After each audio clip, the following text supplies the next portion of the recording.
মুহূর্তে আকাশের দিকে তাকিয়ে যেন মনে হয় প্রকৃতি তার নিয়ম ভেঙে ফেলেছে। একটি বদলে দুটি সূর্য উঠে এসেছে। তবে বিস্মিত হওয়াটাই স্বাভাবিক। সামাজিক যোগাযোগ মাধ্যমে ছড়িয়ে পড়া এমন কিছু দৃশ্য দেখে অনেকেই প্রশ্ন তুলছে, সত্যি কি আকাশে একাধিক সূর্য দেখা সম্ভব, নাকি চোখের সামনে ঘটে যাওয়া এই দৃশ্যের পেছনে লুকিয়ে আছে বিজ্ঞানের কোনো ব্যাখ্যা?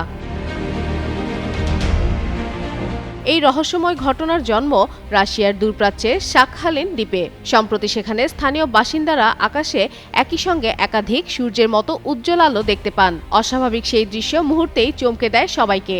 অনেকেই মোবাইল ফোন ও ক্যামেরায় ধারণ করেন সেই দৃশ্য, যা পরে দ্রুত সামাজিক যোগাযোগ মাধ্যমে ছড়িয়ে পড়ে।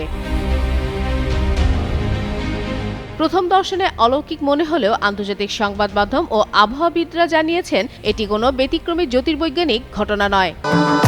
ভবিষ্যৎ হোক নিরাপদ, বিনিয়োগ হোক বিশ্বস্ত, আর আমার পছন্দ সল্ট বে। ওয়েলকাম টু সল্ট বে। বরং এটি একটি পরিচিত প্রাকৃতিক আলোক বিভ্রম, যার নাম সানডগ, বৈজ্ঞানিক পরিভাষায় পারহেলিয়া।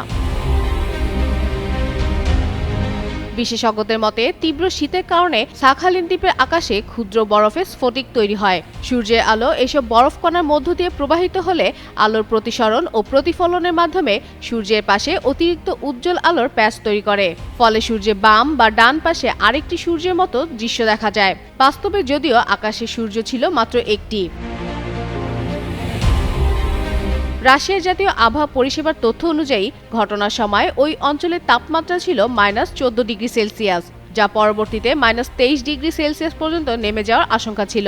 আবহাওয়াবিদরা বলছেন এমন চরম শীতল পরিবেশেই সানডগের মতো বিরল দৃশ্য দেখা যাওয়ার সম্ভাবনা বেশি। বিস্ময়কর হলেও এই দুটি সূর্যের দৃশ্য প্রকৃতির এক অভিনব আলোক খেলা, যা আবারও প্রমাণ করে প্রকৃতি কতটা রহস্যময় ও মনোমুগ্ধকর হতে পারে। ফাতেমা ফাতেহ জান, যুগান্তর নিউজ।